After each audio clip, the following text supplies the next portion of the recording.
Hello dear friends, in this video I am going to deal with Indian Evidence Act. This video will be mainly focused on mnemonics. Mnemonics are important to remember sections because in many cases we as a law student find it very hard and very difficult to remember the sections. So I'm just going to make a mnemonic so that you can remember that particular range of ranges like that particular sections of that particular chapter will be useful for you. So today in this video I'm going to deal with chapter 9 of Indian Evidence Act, that is of witnesses, relating to witnesses. So I'm going to make a story. Through this story you'll able to memorize all the things.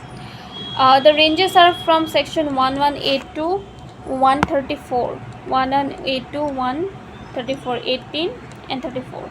Done. Okay, now let's begin. First of all, section 118, 18. Let's presume it is 18. 18 then deals with who may testify. 18 who may testify. It's about witnesses, right? So let's presume 8, EIGHT 8, E for eyes. Eyes, we can testify through the eyes, so it is testify. Done. Then 19 deals with witnesses unable to communicate verbally. After eyes comes mouth. After my eyes, I testified something, mouth, and I cannot communicate verbally. It's about dumb witnesses. So 119 is 19 witnesses who are unable to communicate verbally. 120, let's presume it's 20. 120 deals with civil suit, parties to civil suit and their wives or husbands. So civil suit as well as husband or wife of persons under criminal trial. So it is WH, it is relating to husband and wife. For example, these are my eyes, this is my mouth, and I am unable to communicate something, but I am seeing something. I am seeing something about my husband who is having an extramarital affair with someone else. So that's how in 28 comes husband and wife. Done. So this way we can remember. It's a little funny but it's useful. 121 deals with judges and magistrate. JM, it is judges and magistrate. But as when I saw something through my eyes but I could not express this through my mouth in section 19. In section 20 I saw about my husband that is having extramarital affair, so I am going to the judges and magistrate to lodge a complaint. It is 121. Okay, done.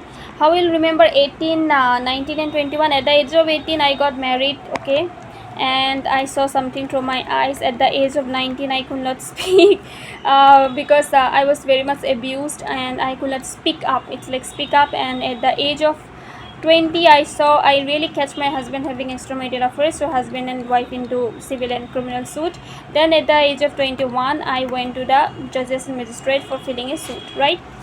Then comes 122. 122 is communication during marriage, but then I meet marriage counselor and he told that communication is very important in a marriage, so I started communicating. So communication during marriage is there. But again 123, what happened at the age of 23? My age was 23. Then my husband was again having an affair, so it is called evidence as to affairs of state. Affairs of state. So it is a different thing, but my husband was in a affair with another, again in the state of affair. Done. Then 124 is official communication. Then again I reached office and had some official communication. It's like that. Then 125 is relating to information as to commission of offense. So offense, what kind of offense? Bigamy. Let's presume it is bigamy. Husband was having affair twice.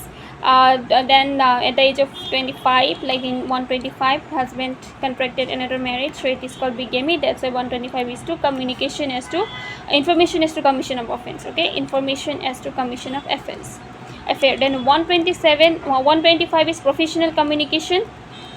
So here 124 is also relating to official communication and 125 is relating to professional communication. Then I got very furious, very angry. That time I was a law student, and at the age of 27 I finally become a profession. Finally I came to the profession of advocacy, so it is called of professional communication. 127 is relating to interpreter. Means whatever is there in section 127 it is applicable to interpreter as well. So interpreter is there, that you interpret it.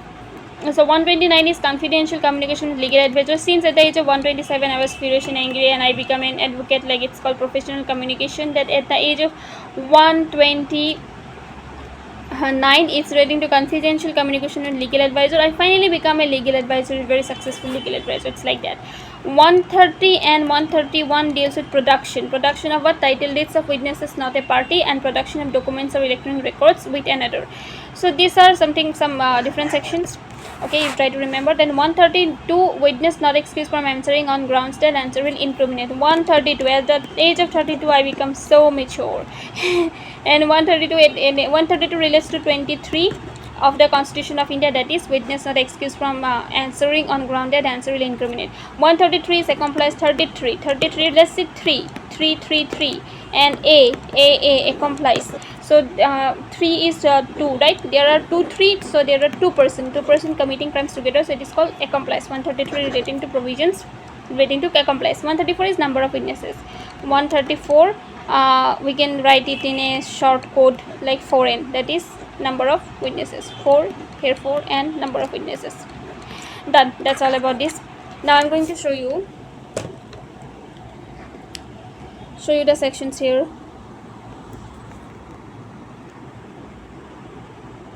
These are sections. Done. Okay, you can read it from the barrack, and you can try to make your own mnemonics. This video is just for the purpose of showing you how you can make mnemonics, because it's very useful. And as law students and lawyers, we have it's very tough for us to remember like sections. So this video is all about this. If you like this video, don't forget to share, subscribe. After a long time I'm uploading video, but that's okay, that's fine.